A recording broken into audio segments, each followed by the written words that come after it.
So let's start to add some people to this and make this a little more interesting. This is what we have so far. Let's just check on our progression as we've gone through the layering system. So I'll just take all these off. And as we can see, we've got our backplate, which we've worked up. If you just press Alt and press on this I, you will isolate the layer. As you can see, that's our backplate. We've just been adding to it. We've just added then our render. As you can see, we've just gone into our render and slowly we're building up our image. This also kind of helps because you can see like little things when we're working on such a tight timeline. And I mean, architectural images, the basis of them, this is I would say a medium loose one, but as you start to work through them, you will see that they're quite loose, especially aerials, just because the detailing in them, it's more about actually catching your eye and catching the attention of your eye and drawing focus to what's important, and what's important is the architectural object, how it fits into this scene and to its urban context. So I mean, it does get loose, and you do tend to work in a loose format. And I'll just slide that across so we can see more of the image.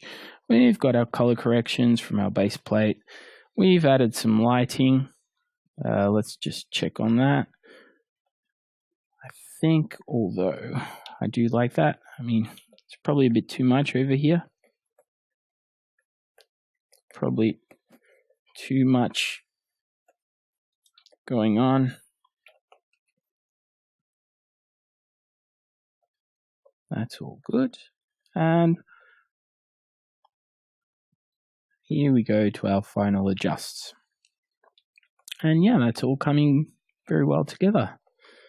I might actually just start adding a little more. I'll just color pick that without and just make it, I'll just probably grab something like that, make it a bit lighter.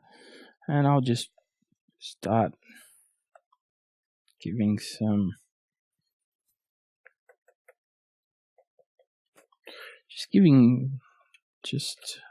so it seems it's kind of foggy nightish, and we just bring out certain lights and certain details. Let me just erase slowly from that. I'll make that a bit wider. And I mean, we don't want to just detract from our central view and from our centerpiece. So we kind of don't want to bring these out too much. So I'm just slowly just adding in some brightness. I mean, you can see we've got some details just turning into a much more interesting piece. Then again, as you can see, yeah, I mean, the majority of the brushes I use are pretty simple brushes, and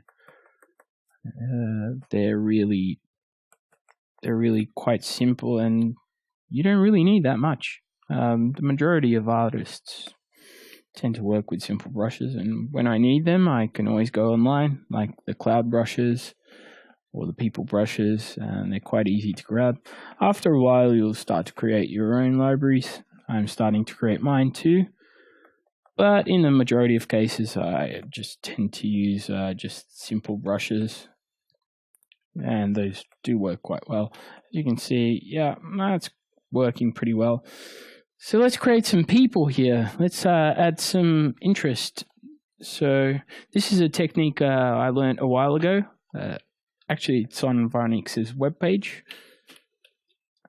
And so I've loaded up the people file, which you can also see within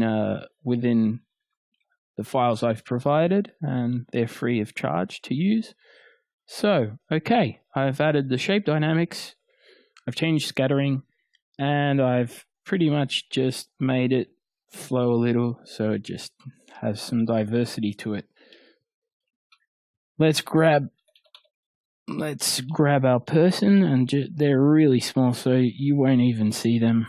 and I'll probably just 100%, maybe a bit lighter, and I'll just start to add in.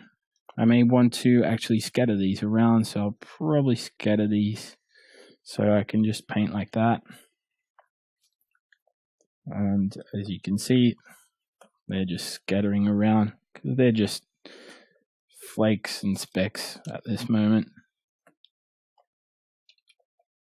And everyone's coming for opening night by the looks of it. So let's try and create something. I mean, everyone's gathering around here. I think we might actually need something more within this. So I may have to bring this out individually. And I think we're starting to get a good mix of people. So I'm just going to create some more people.